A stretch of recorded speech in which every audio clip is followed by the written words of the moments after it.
Assalamualaikum warahmatullahi wabarakatuh. Sebelumnya marilah kita mengucapkan syukur kehadirat Allah Subhanahu wa taala karena atas ridhonya sehingga kita semua dapat mengikuti acara perkuliahan daring asinkron melalui YouTube hari ini dalam keadaan sehat walafiat tanpa kurang suatu apapun.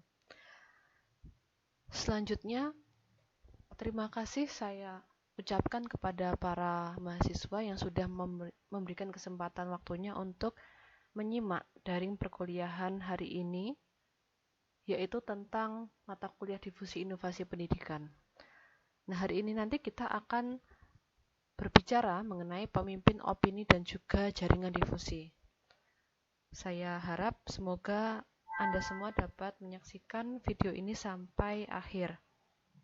Nah, untuk mahasiswa yang baru mengikuti perkuliahan asinkron ini, silahkan melakukan presensi dengan mengetikkan nama pada kolom komentar.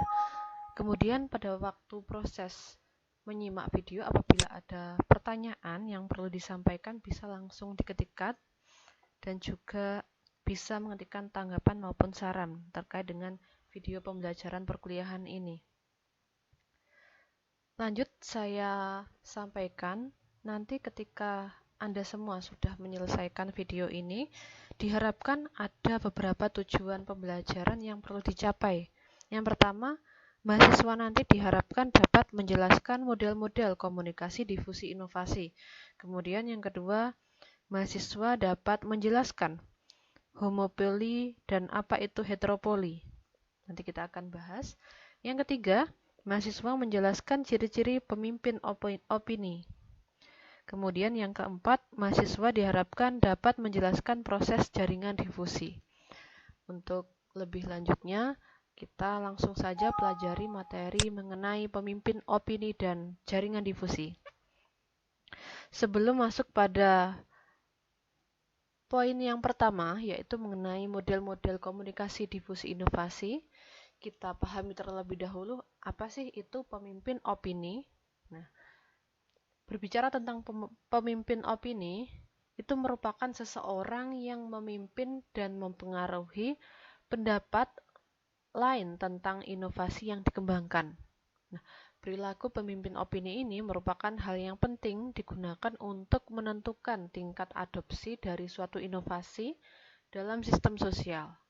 Seperti yang tergambar dalam kurva berbentuk S yang sudah kita pelajari sebelumnya, itu kan ada 5 jenis adaptor. Nah, itu tergantung pada kecepatan mengadopsi seseorang. Kemudian, kurva kategori adopsi bentuk S itu menjelaskan waktu di mana para pemimpin mengadopsi pendapat dengan tujuan untuk mengaktifkan jaringan difusi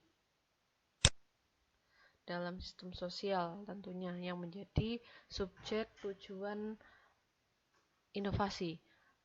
Proses dalam pengaktifan jaringan difusi ini dapat dilakukan dengan beberapa model aliran komunikasi difusi inovasi. Nah, ini ada 2 aliran.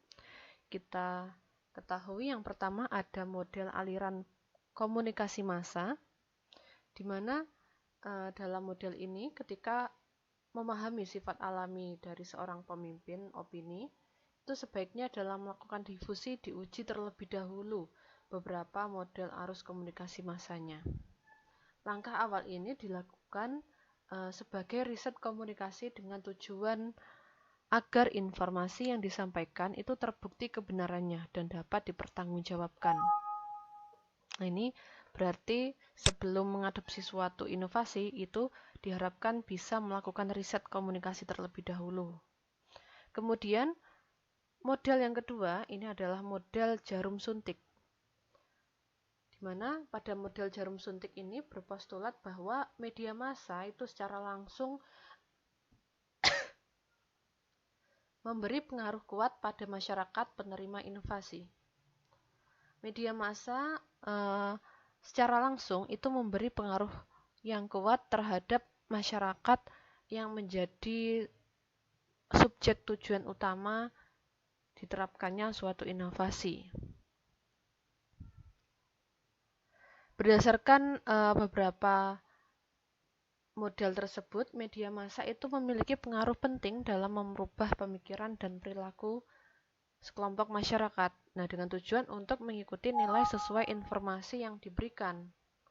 Tentu saja yang sesuai dengan produk inovasi tersebut.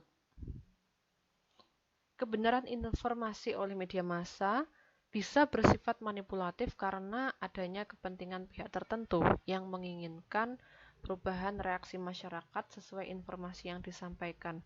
Nah, jadi ini perbedaannya, kalau pada model aliran komunikasi tadi itu dilakukan riset, yang namanya riset pasti sesuai dengan fakta yang ada. Namun kalau pada model jarum suntik ini, kebenaran yang disampaikan oleh media massa itu biasanya masih bersifat manipulatif. Ada yang seperti itu, tapi juga tidak semua bersifat manipulatif karena mereka juga pasti memikirkan kepercayaan masyarakat terhadap media massa. Selanjutnya kita beralih pada materi homopoli dan juga heteropoli.